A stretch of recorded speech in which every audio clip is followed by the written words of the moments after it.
আসসালামু আলাইকুম ওয়া রাহমাতুল্লাহ। এএসএ ম্যাথের পক্ষ থেকে নবম এবং দশম শ্রেণীর ছাত্রছাত্রীদের অভিনন্দন ও শুভেচ্ছা রইল। আজকের চ্যাপ্টার 3 এর এক্সারসাইজ 3.3 বাংলা মাধ্যম থেকে কিছু অঙ্ক আলোচনা করব। তাহলে বলেছে যে উৎপাদকের বিশ্লেষণ করো। নাম্বার 6, তাহলে 4a² - 12ab + 9b² - 4c²। যদি এরকম অঙ্ক থাকে তাহলে আমরা এটাকে এইটুকুর মধ্যে আমরা ফর্মুলা করব, এইটুকুর মধ্যে আমরা সূত্র করব। সূত্র হলো a - b² = a² - 2ab + b²। তাহলে আমরা যে 4 এর বর্গ হয়েছে 2, a² বর্গ হয়েছে a, তারপর স্কয়ার করব। আর এখানে আমরা করব 3, 9 এর বর্গ হয়েছে 3 আর b² এর বর্গ হয়েছে b। তাহলে এটাকে ধরবো a, এটাকে ধরবো হচ্ছে b। তাহলে মাইনাস ফর্মুলা 2, a হয়েছে 2a, b হয়েছে 3b। তাহলে আমরা এটা গুণ করে দেখি, এটা গুণ করলে এটা হবে, এটা গুণ করলে মাঝখানটা মিলে যাবে, আর এখানে প্লাস 3b গুণ করলে এটা মিলে যাবে। তাহলে -4c²।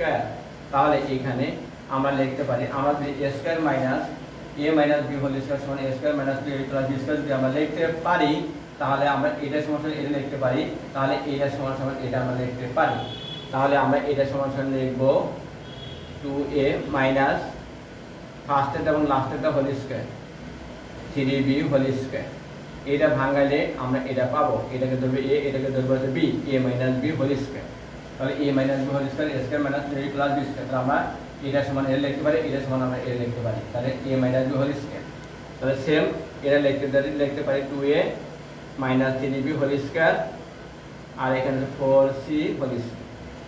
তাহলে এখানে 2a - 3b হোল স্কয়ার, আর এখানে 4 এর বর্গ হয়েছে 2, c² এর বর্গ হয়েছে c। তাহলে এটা হোল স্কয়ার করে দেব। তাহলে a² - b²। তাহলে a² - b² এর ফর্মুলা কি? a² - b² এর ফর্মুলা হচ্ছে a + b * a - b। তাহলে একবার প্লাস হয়ে গেছে, একবার কি হয়ে গেছে, মাইনাস হয়ে গেছে। তাহলে এইটুকু ধরবে হচ্ছে a, এইটুকু ধরবে হচ্ছে b। তাহলে আমরা করতে পারি 2a - 3b + 2c। তাহলে 2a - 3b, তাহলে লিখতে পারি -2c। তাহলে একবার প্লাস হয়ে গেছে, একবার মাইনাস হয়ে গেছে, একবার প্লাস হয়ে গেছে, একবার মাইনাস হয়ে গেছে। এই পুরাটুকু ধরবে হচ্ছে a, পুরাটুকু ধরবে হচ্ছে b। তাহলে আমরা ব্র্যাকেটে উঠে দিব 2a - 3b + 2c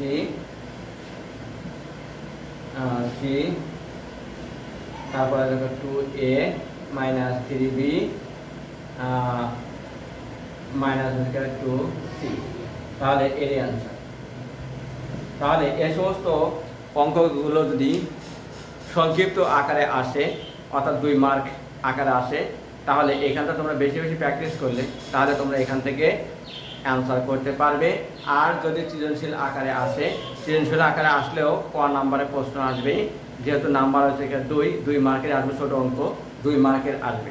তাই তোমরা বেশি বেশি করে প্র্যাকটিস করবে, আর এখান থেকে একটা 1 নাম্বারের কোশ্চেন বা সংক্ষিপ্ত কোশ্চেন অ্যান্সার করতে পারবে। আর যারা নতুন আসো তারা সাবস্ক্রাইব করবে, লাইক করবে, শেয়ার করবে।